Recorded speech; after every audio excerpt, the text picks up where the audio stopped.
So my mission currently is to help people to sort out the most important relationship, which is the relationship with them. And then everything else will fall into place. But ultimately, I think I do that because I think that everybody wants to be happy.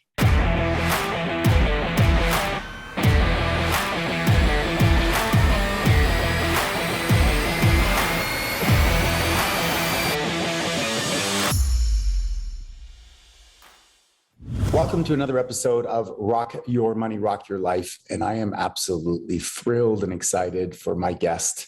I got to know her through her husband, Mänd-Lakhiani. But today we get Kristina, and I think it's going to be a very delightful, warm, and fun-loving conversation. Welcome to the podcast, Kristina. Thank you so much for having me. Yes, I hope it's going to be fun and warm.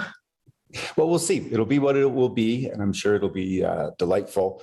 So you're currently up in Estonia. We were just talking offline. You have moved back there after 20 years abroad. Tell me a little bit about what that's like. I think it's always an interesting experience because we change in time. Not just the places change, but we change. And just for the context, I wanted to live in Europe. I actually left Europe because we got married with Vishen and I followed him. And it was a little bit of a sacrifice on some level, not like in a bad connotation, but on some level it was a sacrifice. So I actually missed Europe a lot. And when I lived in Asia, 17 years I lived in Asia, I created a little oasis, a little European bubble, which I called home. So it was interesting because when we finally decided to move back to Estonia, and it was a long journey, you know, uprooting your whole family, children, school, everything, and moving it to Estonia, I remember, I think the most vividly, the moment when I was on the plane landing in Estonia, finally after 20 years of being on the road. I was looking at the ground approaching and feeling, oh my God, what am I doing? Can it please happen slower? Because it's a romantic idea to go back to when you were younger and happier and maybe carefree, but reality is different.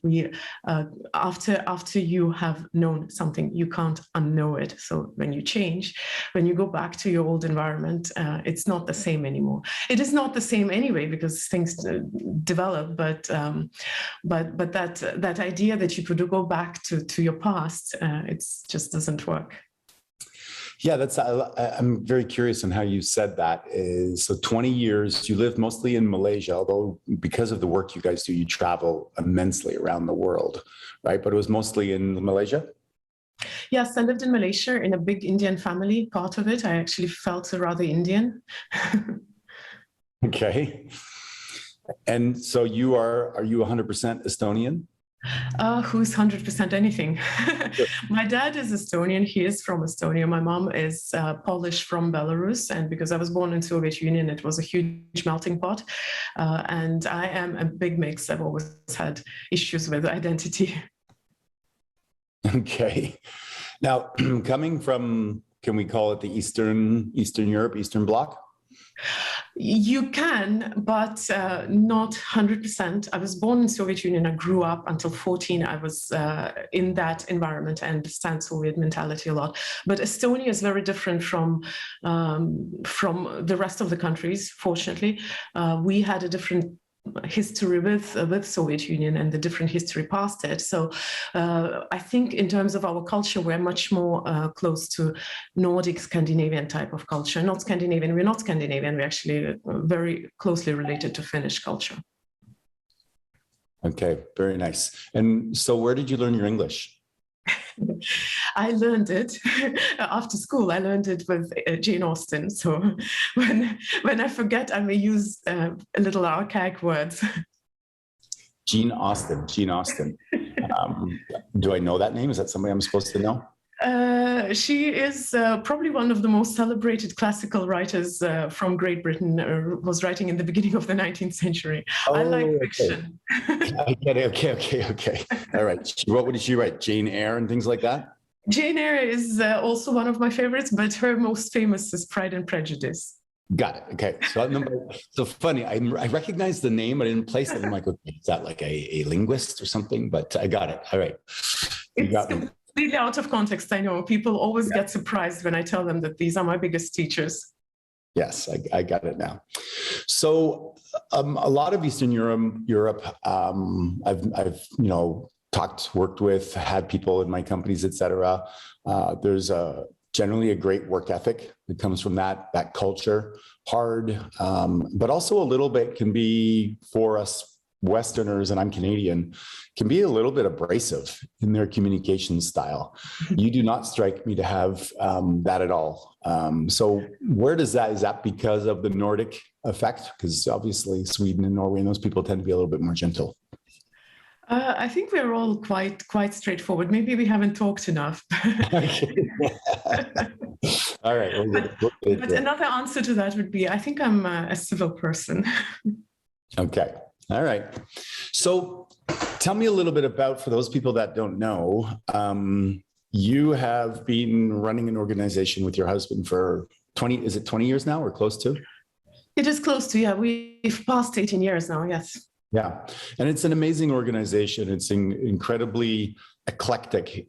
For those of you that don't know, Mindvalley, I came across it about 5 or 6 years ago, and I thought, how do you get so many beautiful people together and still, survive all those pictures and so beautiful people, the personal development field with a lot of what I would call an artist's flavor.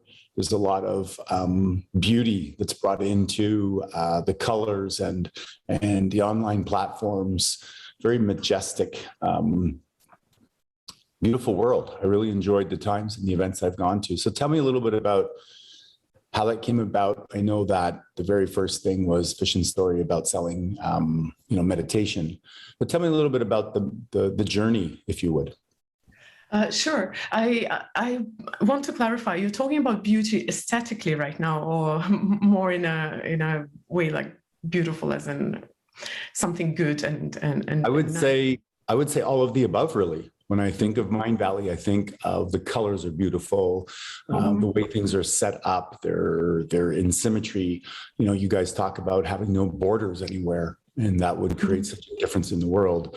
And then, of course, there's the clothing and the decor and the graphics. All of it, to me, is done very tastefully and very elegantly and very beautifully. I would like to say that my former husband, Vishen, has a good taste, obviously, but I'm not going to be this obnoxious. But it does, the love for beauty does come from him. And just to clarify, I was with Mindvalley from the start, but I was never properly running it. I did do a little bit more of a hands-on work in the very beginning, and occasionally here and there. It was in 2009 when I started a Russian branch of Mindvalley. So I was in a slightly parallel universe to the English Mindvalley. I just recently came back to the English Mindvalley, but in a different role as an author and a speaker. So when it comes to the formation and the evolution of Mindvalley, I would say that it is definitely Vishen's child. So if our physical children, I'm the mama, and I think I pride myself to be the most important parent. Then when it comes to Mindvalley, then Vishen is the mama, and I'm the co-parent, but it came probably from like everything in our life. It came from the experience. So the values of Mindvalley are definitely something which resonates with Vishen's values, Vishen's personal values. What happens is that he does set the tone. He started the company, he started the culture, he put into it what was important for him. But also when we were attracting people or working with people, because we've had thousands of people go through companies, some of them stay, others go. Those who stay and those who actually influence the company, they're the ones who relate to the values, who with whom we have a match in a certain way. So while Vishen was the initial fuse for the culture and for the philosophy of Mindvalley, it is formed not just by the people who work for it, but actually by our community. So it was quite a few years into into our work when we realized that Mindvalley is not about us as business owners. It's actually a mission and a living thing on its own.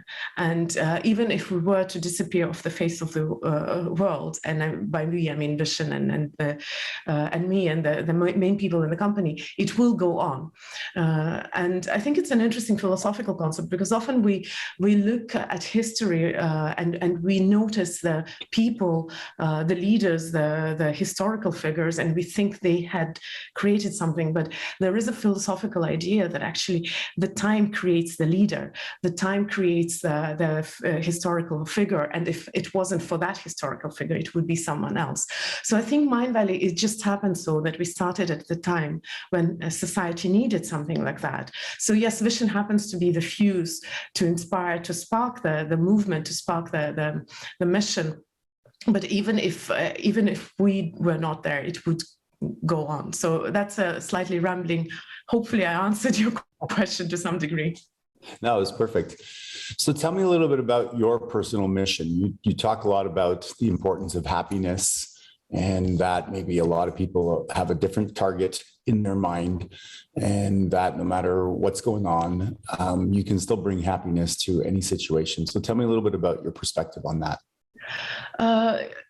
It's an interesting thing. It does seem that happiness is currently my mission, or not the happiness. Let's say making happiness accessible is something which I am focused on right now. However, it's a stage, it's a phase, and I think our mission is never something set. As we go through life, it adjusts a little bit. So I started as an author and a speaker. I started from a happiness topic because it was simple, it was understandable. People asked me to speak about that, but the more I was speaking about that, or the more I was researching it, the more I started shifting to a slightly different mission. So currently, I think my most important task is to help people to get to know themselves and to get to sort out their most important relationship. I would like to quote Oscar Wilde. He says, love for yourself is the beginning of lifelong romance. And Oscar Wilde, of course, is known for very funny quotes, but it is true. So my mission currently is to help people to sort out the most important relationship, which is the relationship with them, and then everything else will fall into place. But ultimately, I think I do that because I think that everybody wants to be happy. And it's a funny, this happiness is such a funny topic, because on one side, and I'm not going to ask you what you want for yourself, because if we are a little more critical about ourselves, we set ourselves really interesting bars and goals and targets. But if I ask you, what do you want for the people that you love most in life? And I'm talking out to everyone. If you think of the person you love the most, whether it's your child, your spouse, your partner, your parent, what do you want for them? Usually, if it is about someone you love, the thing that you will say is for them to be happy, especially when it's children. So happiness is important. Yet, if you listen at the contemporary discourse about happiness, and by contemporary, I mean in the past 5 years, then the messages that we hear is, oh, it's irrelevant, or well, that's actually not a new idea, but there is the idea that pursuit of happiness is not going to give you happiness. And there is a famous TED talk, don't pursue happiness, pursue meaning. Meaning will give you, whatever you need in life. So it's interesting because on one side, it is important and we understand that it is important. But on the other side, we tell ourselves that no, it's not important, it's secondary, it's the prize at the end of the journey. This idea that success will lead you to happiness. If I do the things right, if I live life properly, then at the end of it, I'll be finally happy, or it's some kind of prize at the end of the journey. So in personal growth, it's really bizarre. I find it super interesting because in personal growth, we understand that if you want to be rich, you have to work on your money mindset. If you want to build a business, you have to understand entrepreneurship. You have to understand how this works. You have to understand investment. And I'm not talking about classical investment. I'm talking about investment as investment into what you do. If you want to be healthy, we understand that we have to study health. We have to invest into our health. If you want good relationships, we get it. Yet when it comes to happiness, we tell ourselves, no, it's irrelevant. It's secondary. It will come. And the funny thing is that, happiness is not such a fluffy topic as people might think. There is a lot of research about that. So there is quite a lot of research trying to find the correlation between success and happiness. And you know what's interesting? I will not surprise anyone if I tell you that success will not make you happy. That's why we have books like The Monk Who Sold His Ferrari and this kind of stories, right? But researchers have found that if you are in the state of happiness, you're much more likely to become successful.